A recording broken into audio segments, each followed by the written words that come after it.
दशरथा सहित ऋषी जानवशासी स्वय आले. मग वशिष्ठ गुरुने सांगितलं आता म्हणले मूळ जे आहे सर्व म्हणले ते जानवशाची असतात. त्या लग्नाचा गट करायचा गट काढून बियाची चांगली आता सुरू करायचं आपल्याला.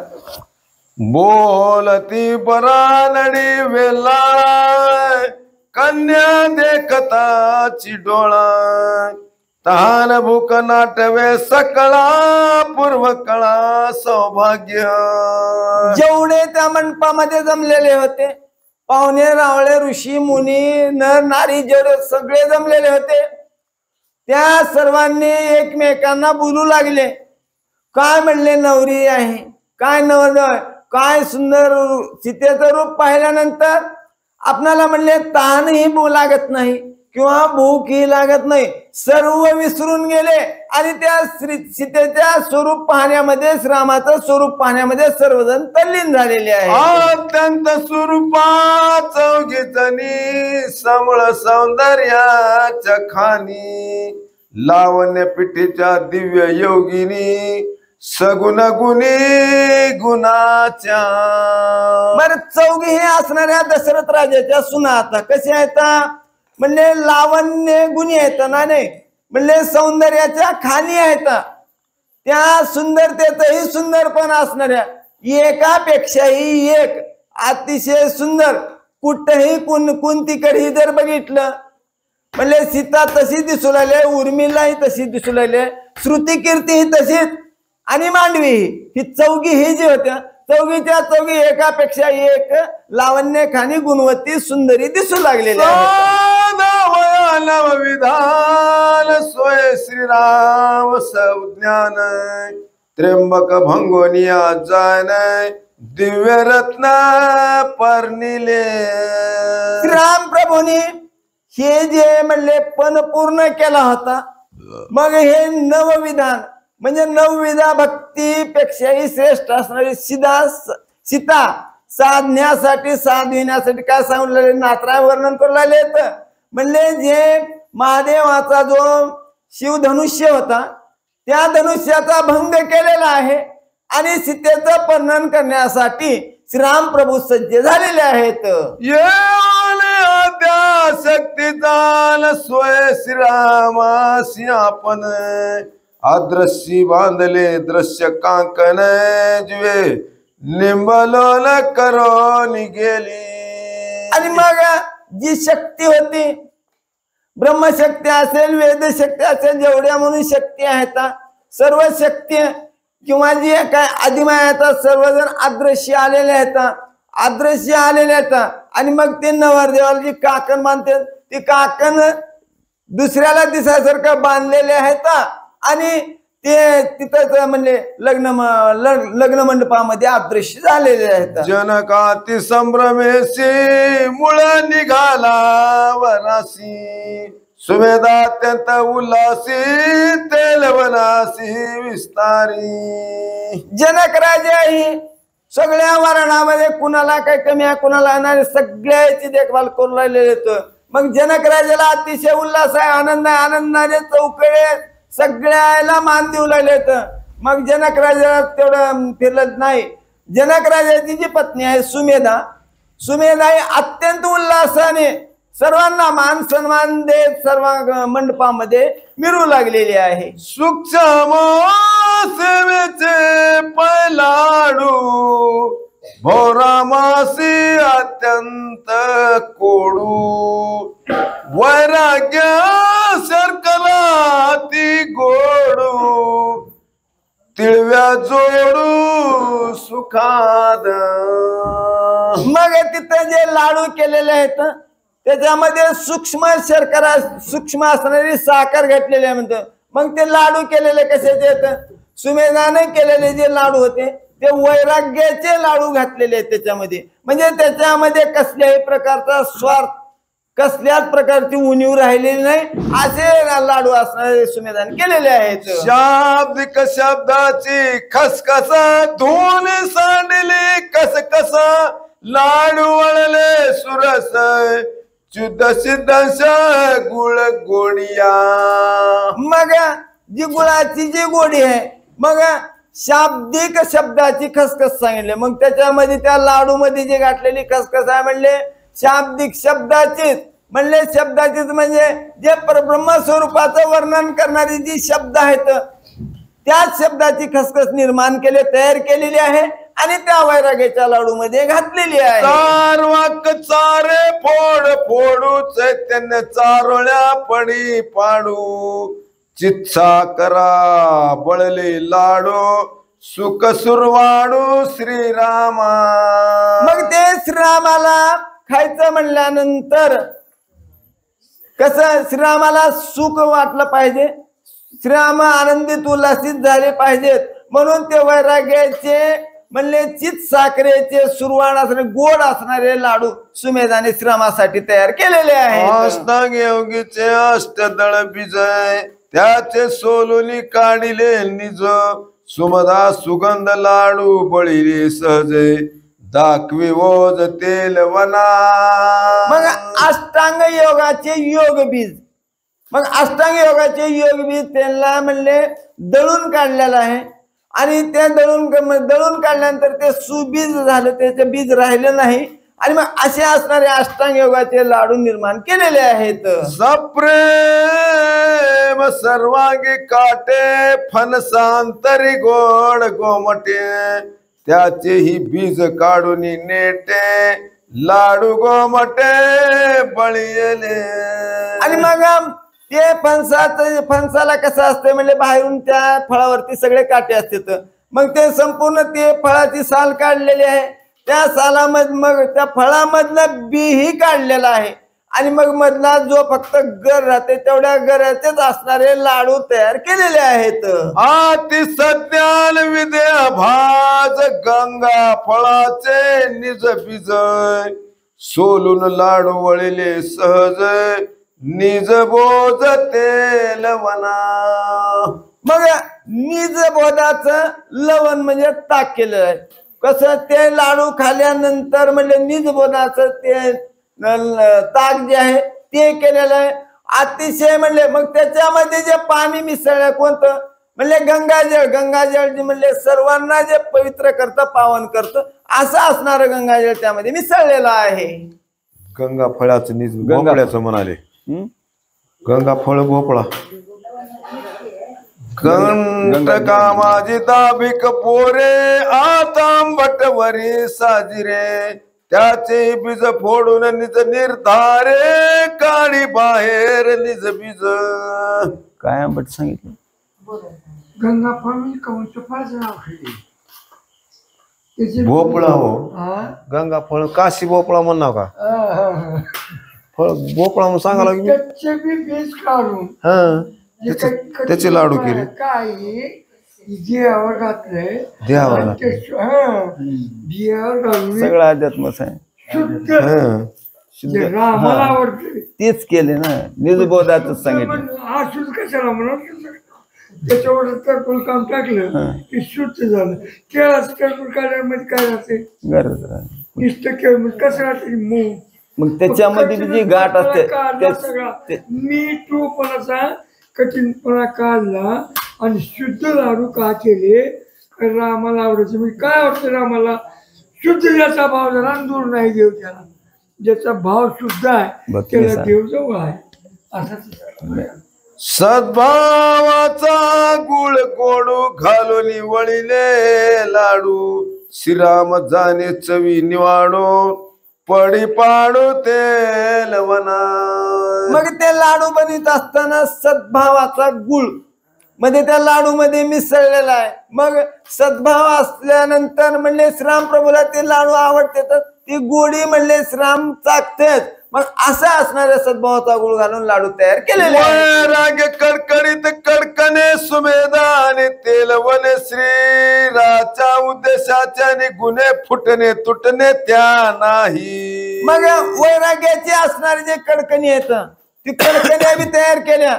मग वैराग्याच्या कडकण्या तयार केल्या आणि मग त्याला काय म्हणले त्याला गुण नाही गुणावीन गुणातीत असणाऱ्या जी कडकण्या सहजपणे खाताव्या अशा केलेल्या आहेत. निज प्रपंचाचा उबगले तेची वाकडे कानवले मुरडी सद्भावे मुरडले ते आवडले श्रीरामा.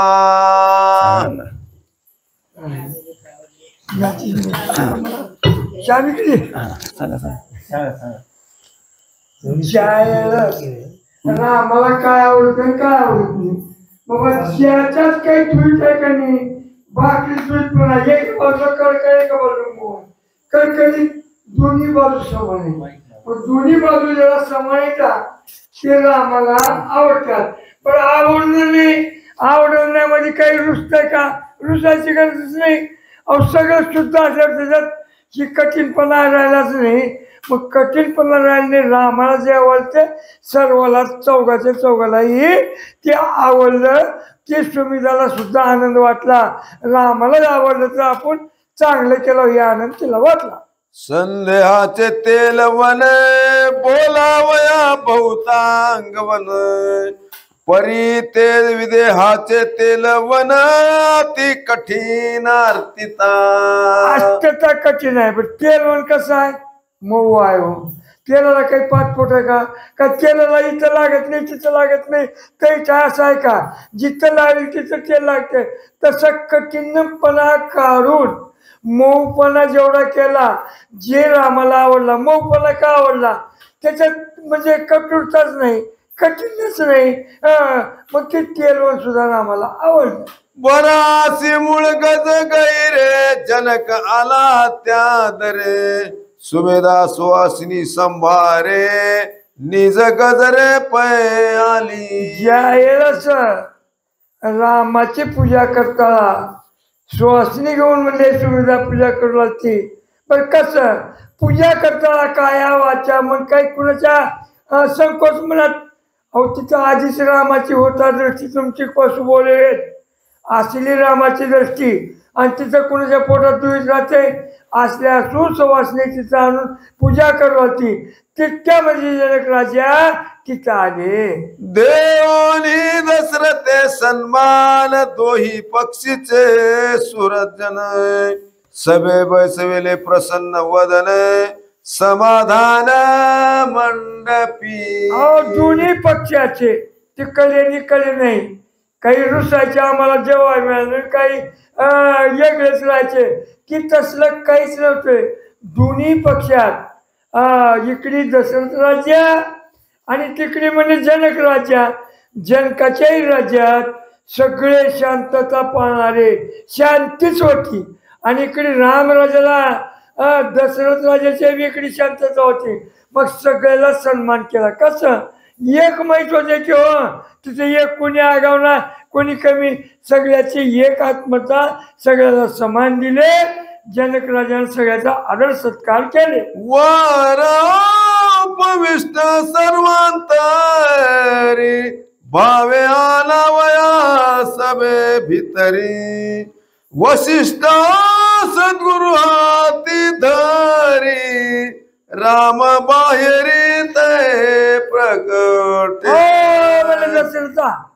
आता वेळ करू का म्हणजे कसं तुम्ही म्हणले ही 4 नवरे ऐकून ह्याचा रामाला कुठं पूजा करण्याची सुविधा ते म्हणले त्या लगन घटकेला चटकुण्या तुम्ही घेऊन येणे दुसरं कुणाला नव्हते वशिष्ठ गुरुना आणावं लागते अशी आज्ञा दिली. श्रीराम लावल्याची राशी फेडी वेळी नाही त्याशी त्याचे सुंदरत्व जगाशी सीमा रूपाशी न करवे.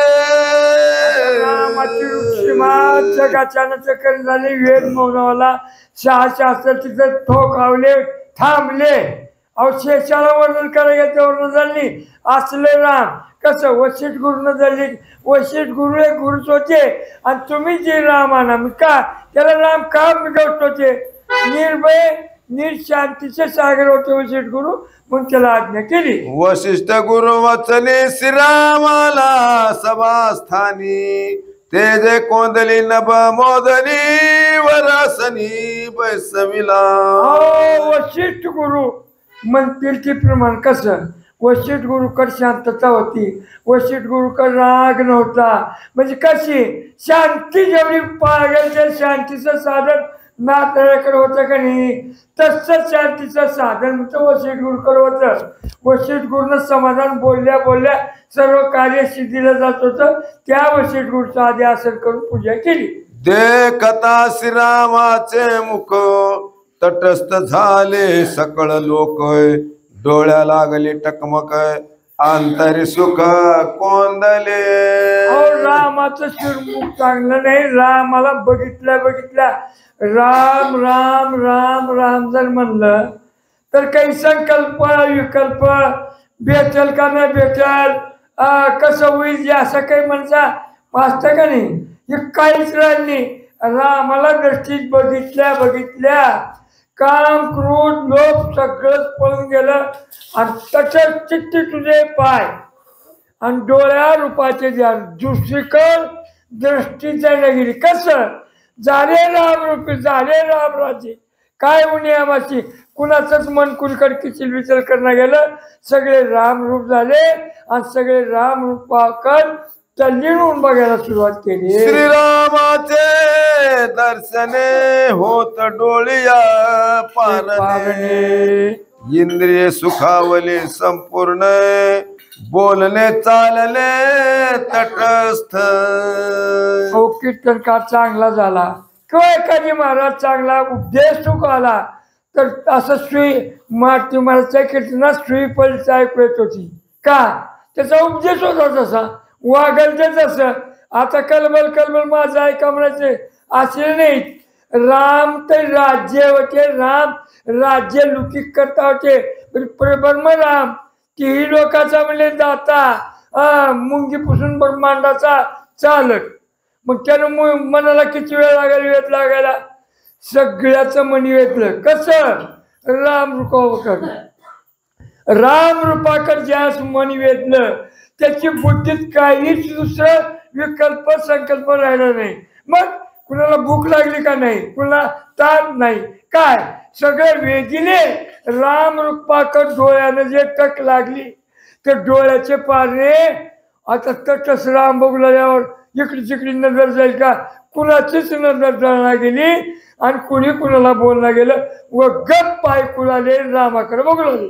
वशिष्ठ म्हणे सावधान वेगी समर्पा तेलवन सुमेधा येवनी आपण पाहे वदन वराचे. आत्मा म्हणे चटकन वेळ वाढलाय तेलवन म्हणजे कानाला तेलवन आता होतं पण ते आताच वेगळं तवाचं वेगळं प्रेमाचं होतं त्या सुविधाला म्हणले तेलवन लावा वेळ आपणाला पुढे कार्य करायचं आहे. वशिष्ठ गुरुनच सगळ्यांना मी अशाना तू शाना म्हणून बोलायचं नाही गुरु बोलते ते सगळ्याला प्रमाण. वशिष्ठ गुरुनं काल आपल्याला सांगते राजाचं जे वशिष्ठ गुरु बोलतील त्याला कुणी उत्तर द्यायचा नाही आणि सगळ्यांना ऐकायचं सांगितलेलं होतं. दे कोली श्रीरामाचे वक्त्र परमानंद झाले नेत्र देत तृप्तीचे ढेकर तरी अपार भुकेले.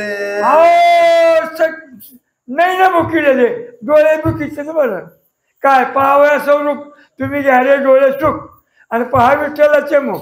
मग सैराच मन राहिलं नव्हतं.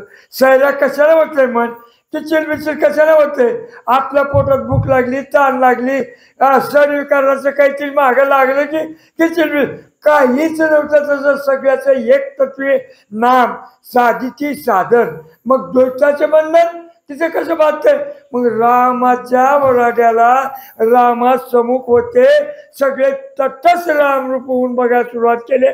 वशिष्ठ गुरुना आज्ञा दिली आवरा म्हणून. वारंवार मुख न्यारी हरिके निंबलोन उतरी राम दे कोणी सर्वांतरी जीवे करी कुरवंडी.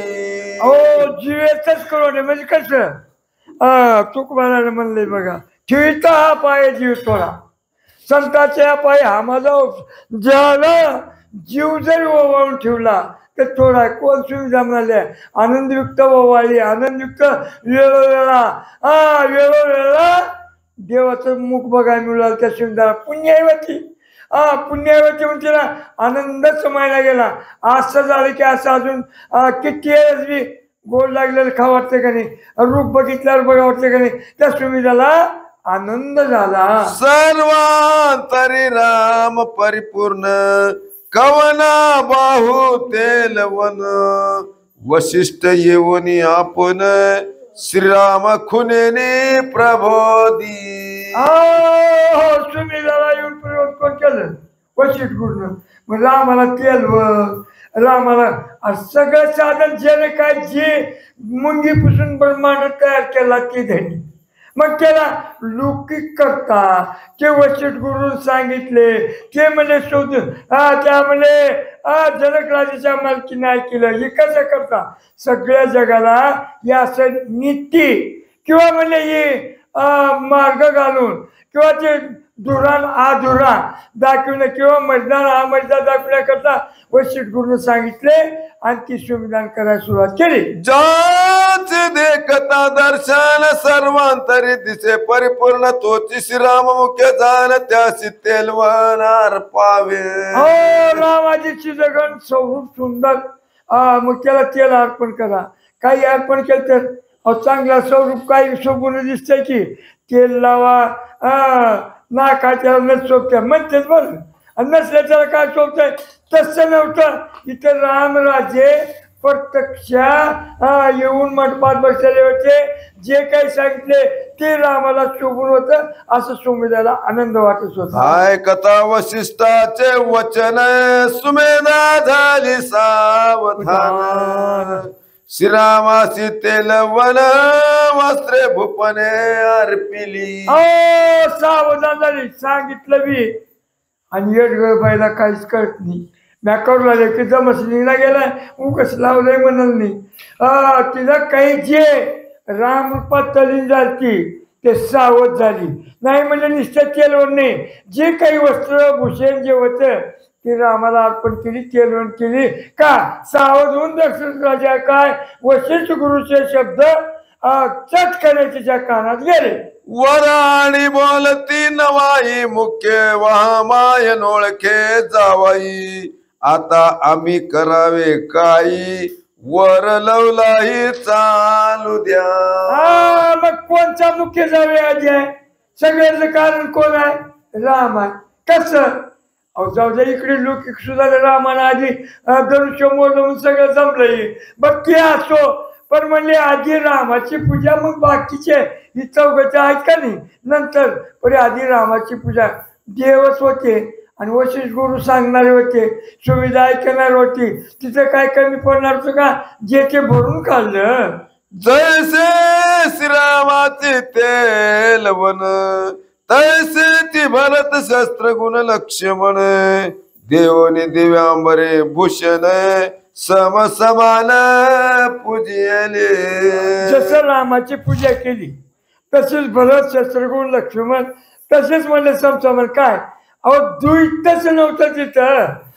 ते वेगळा हे वेगळा. काय ज्याला ओळखू नाही काय नाही. जनक राजाला ओळखू आली नाही. इकडे कस काय आले तर राम लक्ष्मण बरंच शस्त्रगुणला बघून आपण कालच्या आधी ऐकलो कस काय आलेत कस काय आलेत. त्यावेळेस बोलत बोलत गोष्ट निघाली तुमच्याकडे बोलायचं माझ्याकडे बोलायचं. दशरथ राजाने म्हणल्यावर त्याचा संशय फिटला. म्हणजे सगळ्याला समान म्हणजे या सुविधाने केली. शुद्ध सत्वाचा श्वेत वारो त्यावरी चढला रघुवीरू सत्वातील अत्यंत धीरू श्रीराम भारू तो साहेब. सत्य शुद्धेचा म्हणजे काही त्याला त्या वारूला सुद्धा अभिमान नाही. अहो सत्व शुद्धीचा वारू आणून म्हणून तिथं आपल्या मनाचा वारू करून त्या सत्व शुद्धीची म्हणजे शुद्धी ज्याचा भाव दूर नाही देव कुणाला ज्याचा भाव सुद्धा आहे. आणि आम्ही किती दिवस मी बोललो की काय करते म्हणजे तुझा भाव सुद्धा आहे का नाही. मी माझे घरी म्हणता ही तो संपत्तीचे वारे साचकार जाईल. माझं तुझं जरा कळत नाही. त्याला शुद्ध सत्व ज्याला शुद्धचं वारू म्हणले त्याच्यात अहंकार त्याच्यात मीपणा नाही तसला वारू रामाला आणला आणि मग त्याच्यावर मारले राम असज्ज होणारे. चौगाशी समसमान पैसा वया श्वेत वाहन चौगी वर शोभायमान जन नयन. आता जसं रामाला तसं चौघाला समसमान आणले म्हणले चौघा बी जावा येता समसमान म्हणले वारू समसमान शुद्ध तत्वाचं आणले म्हणजे सगळ्याला कसं कळलं आणावं लागलं सगळं समसमान. लक्ष्मी पूर्ण परमानंदू प्रकटे सच्चिदानंदू तैसे रामा समेत तिघे बंधू निजात्म बोधू एकात्मता. तिघेही बंधू एकात्मा कसं अहो शांती पुन्हा काम क्रोध ज्याच्या संग आहेत का ऐक मग तसे रामाचे म्हणजे अहंकार ही सगळंच जे होते हे नाहीचे शुद्ध तत्वाचे म्हणजे तिन्ही चौघ भाऊ होते ते रामाच्या सन्निध्यात होते आणि त्यालाही जसं रामाला केलं तसं त्याला मी अमने तेलवण केलं कपडे दिले घोडे आणले वारूळ बसविले आता मंडपाची दिले. जे ओंकार मुख्य वेदू तोची भाषे चतुर्विधू तैसी ते चौघे बंधू निजबोध एकात्मता. निजबोध एकात्मता एक लई ज्ञानी आहे आणि एक कमी ज्ञानी आहे. कुठं अहो तो हा निवर्तीचा ज्ञानेश्वर सोपान मुक्ताबाई ही चौक होते. मग कोणत्याला काही उणेपणा दिसतो का नाही तसे म्हणले ही चौघही शांतीचा सागर होती चौघही ज्ञानाचा सागर होते चौघही देवच होते की हो. मग त्या रामाच्या संदर्भाला कोणताच अहंकार नव्हता. एकाची साधूच्या शरीरी भासती पुरुषार्थ चारी तैसीची या चौघाची परी एकाकारी निजबोधू. एक लय पुरुषार्थ लय पैलवानची कुस्ती केलं हो आणि दुसरी काही होते का नाही म्हणजे चौघच्या चौघ एकाला जे पुरुषार्थी गायली ते तसेच चौघच्या चौघ पुरुषार्थीच होते आणि उणेपणा कुणालाच काही नव्हता. असा या रामसभेमध्ये वशिष्ठ गुरु आणि म्हणजे सुमिधा जनक राजा नाही सगळे जन जे बघू लागते त्याला कुठलाच काही उणेपणा किंवा कमीपणा दिसत नव्हता.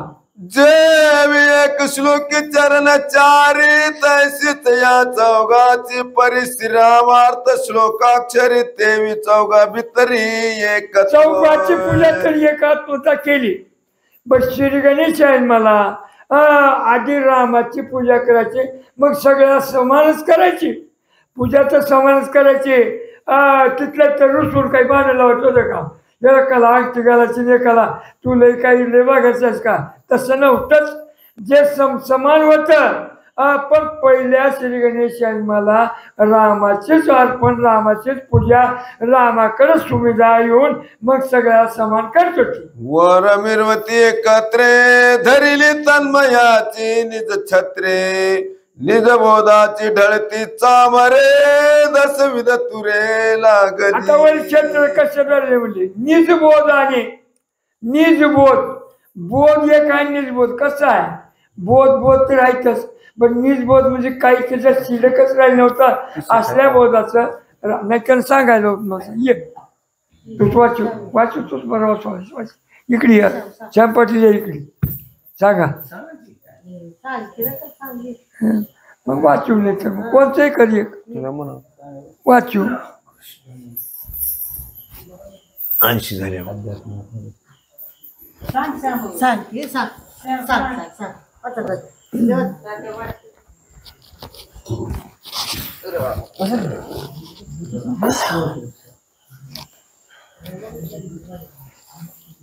पुंडलिक वरदारी विठ्ठल श्री ज्ञानदेव तुकाराम सीता कांत स्मरण जय जय राम महाराज की जय।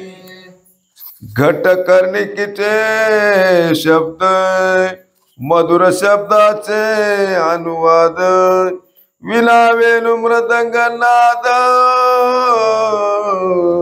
शुद्ध शब्दाची काळा। भगवान प्रभू रामचंद्राला वंदन करून पुढचं वर्णन करूया। अध्यात्माच्या ओव्या आहेत, कळायला अवघड आहेत, परंतु जेवढ्या आपल्याच्यानं सुटतील तेवढ्या सोडवू, जेवढ्या कळत्यात तेवढ्या तरी सांगूया। भगवंताचं ज्यावेळी या लग्न समारंभामध्ये वर्णन करत असताना नाथ महाराजांनी त्याला अध्यात्माची सांगड घातलेली आहे। नाथ महाराजांनी वर्णन करताना असं वर्णन केले नाहीत की भगवंत या ठिकाणी घोड्यावरती बसले, मंडपामध्ये आले, असं नाही सांगितले। जे घोडे होते त्या घोडे कसे होते, निजबोधाचे। आणि असं वर्णन करत असताना जे छत्र आहेत, चैतन्याचे छत्र आहेत, आणि चैतन्याच्या छत्राला आत्मबोधाचे चामरे आहेत। किती खोल वर्णन केले नाथांनी सांगत असताना अध्यात्माच्या